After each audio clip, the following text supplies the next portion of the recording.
Ukraine, Tchernobyl 34 ans après l'explosion, entre hommage et incendie. Le 26 avril 1986 à 1h24, le réacteur N-4 de la centrale ukrainienne de Tchernobyl éclate. Un immense nuage radioactif se forme au-dessus de la centrale. C'est le plus grave accident nucléaire de l'histoire qui contamine 3/4 de l'Europe. Aujourd'hui, 34 ans plus tard, c'est l'heure des hommages, dans une région ravagée par d'immenses incendies de forêt depuis 3 semaines. L'accident survient pendant un test de sécurité. Le réacteur échappe à tout contrôle et explose. Une immense colonne de poussière radioactive est projetée vers le ciel. Plusieurs tonnes d'uranium. L'Ukraine fait partie de l'Union soviétique, qui essaye d'abord de dissimuler la catastrophe. Pas pour longtemps, car dès le 28 avril, le système de détection de la radioactivité de la centrale suédoise de Forsmark se déclenche. Ce n'est pas une fuite nucléaire, c'est l'atmosphère qui est contaminée.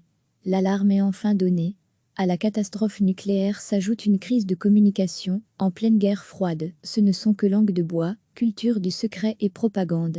L'Europe, la Belgique, se retrouvent aussi dans une situation inédite. Quelles mesures prendre ? Chacun a une réponse différente, voire contradictoire et souvent tardive. Le parallèle avec la crise du coronavirus est difficile à éviter. C'est la cacophonie la plus complète. La France affirme que le nuage s'arrête à sa frontière. Le gouvernement belge juge d'abord que tout est normal avant de constater que la radioactivité est anormalement élevée et que des mesures doivent être prises. Laver les légumes et rentrer les bêtes à l'étable. Ici aussi, le gouvernement fédéral et ses entités fédérées ne tiennent pas toujours le même langage. Le nuage radioactif est immense et survole l'ensemble de l'Europe, de l'Ukraine à l'Écosse et de la Suède à l'Italie. Il contamine des zones entières. L'Ukraine et la Biélorussie sont les plus touchées. En Ukraine, c'est la panique.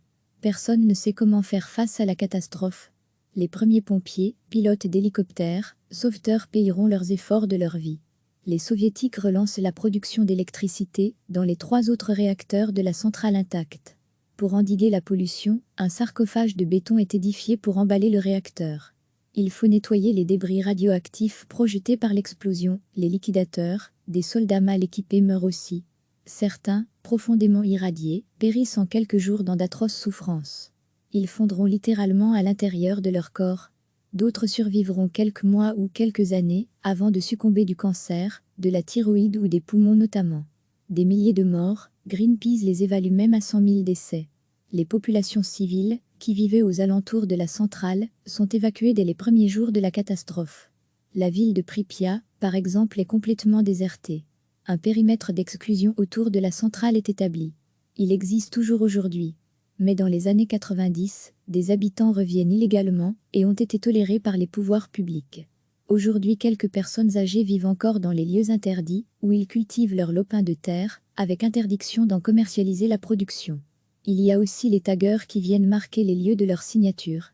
Dans la zone à double circonférence délimitée par un rayon de 30 km et de 10 km autour du réacteur nucléaire, un tourisme de catastrophe s'est développé depuis 2011. La salle de contrôle du réacteur, cimetière des machines, etc. degré pour en savoir plus. Les conséquences en Belgique par Marc Molitor et le livre de Marc Molitor Tchernobyl, Déni passé, menaces futures, aux éditions Racine RTBF, disponible en PDF en libre accès sur www.ac.be.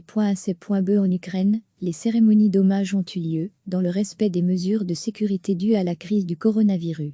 Le président ukrainien Volodymyr Zelensky a donné l'exemple en portant le masque pour déposer des fleurs à la mémoire des victimes de l'accident. Mais ce sont les incendies qui se poursuivent, près de là qui préoccupent plus. Plus d'1 millier de pompiers sont encore mobilisés autour de la centrale de Tchernobyl pour tenter de maîtriser les feux qui touchent la région. Un feu de forêt s'est déclaré il y a 3 semaines autour de la centrale, renforcé par des vents violents et un temps inhabituellement sec. Des foyers sont toujours actifs ce dimanche.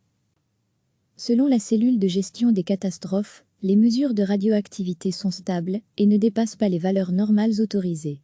Ce que contredit un fonctionnaire en charge de l'environnement, Egor Firsov, pour qui les données mesurées dans l'environnement de Tchernobyl dépassent jusqu'à 16 fois le seuil jugé normal. Recevez chaque matin l'essentiel de l'actualité. Le 26 avril 1986 à 1h24, le réacteur N-4 de la centrale ukrainienne de Tchernobyl éclate. Un immense nuage radioactif se forme au-dessus de la centrale. c'est le plus grave accident nucléaire de l'histoire qui contamine 3/4 de l'Europe. Aujourd'hui, 34 ans plus tard, c'est l'heure des hommages, dans une région ravagée par d'immenses incendies de forêt depuis 3 semaines.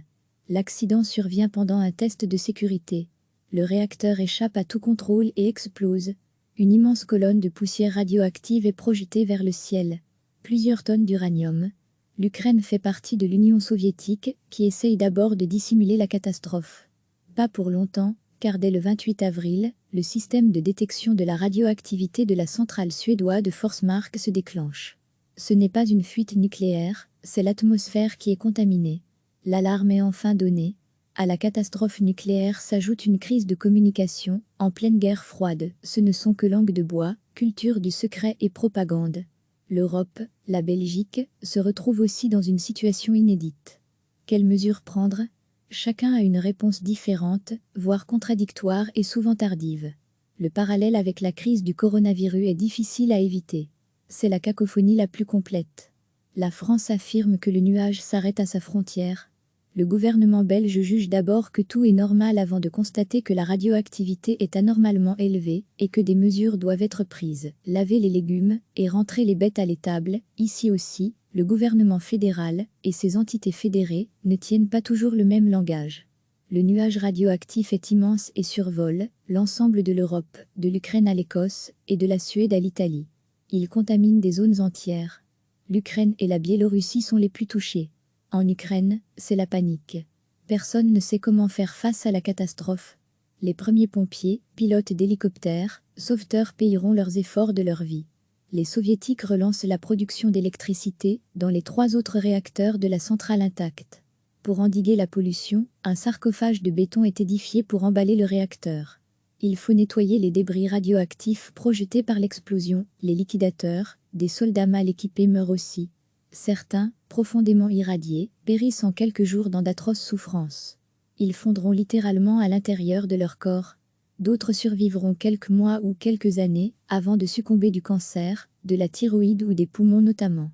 Des milliers de morts, Greenpeace les évalue même à 100 000 décès.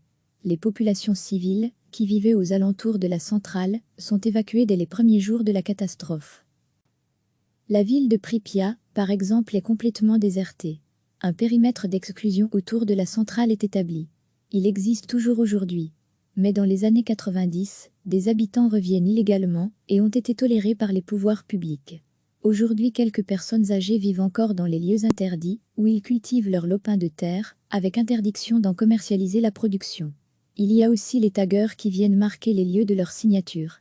Dans la zone à double circonférence délimitée par un rayon de 30 km et de 10 km autour du réacteur nucléaire, un tourisme de catastrophe s'est développé depuis 2011. La salle de contrôle du réacteur, cimetière des machines, etc. degré pour en savoir plus. Les conséquences en Belgique par Marc Molitor et le livre de Marc Molitor Tchernobyl, Déni passé, menaces futures, aux éditions Racine RTBF, disponible en PDF en libre accès sur www.ac.be. En Ukraine, les cérémonies d'hommage ont eu lieu, dans le respect des mesures de sécurité dues à la crise du coronavirus. Le président ukrainien Volodymyr Zelensky a donné l'exemple en portant le masque pour déposer des fleurs à la mémoire des victimes de l'accident. Mais ce sont les incendies qui se poursuivent, près de là qui préoccupent plus. Plus d'1 millier de pompiers sont encore mobilisés autour de la centrale de Tchernobyl pour tenter de maîtriser les feux qui touchent la région. Un feu de forêt s'est déclaré, il y a 3 semaines autour de la centrale, renforcé par des vents violents et un temps inhabituellement sec. Des foyers sont toujours actifs ce dimanche. Selon la cellule de gestion des catastrophes, les mesures de radioactivité sont stables et ne dépassent pas les valeurs normales autorisées. Ce que contredit un fonctionnaire en charge de l'environnement, Egor Firsov, pour qui les données mesurées dans l'environnement de Tchernobyl dépassent jusqu'à 16 fois le seuil jugé normal. Cliquez sur s'abonner pour recevoir les dernières nouvelles.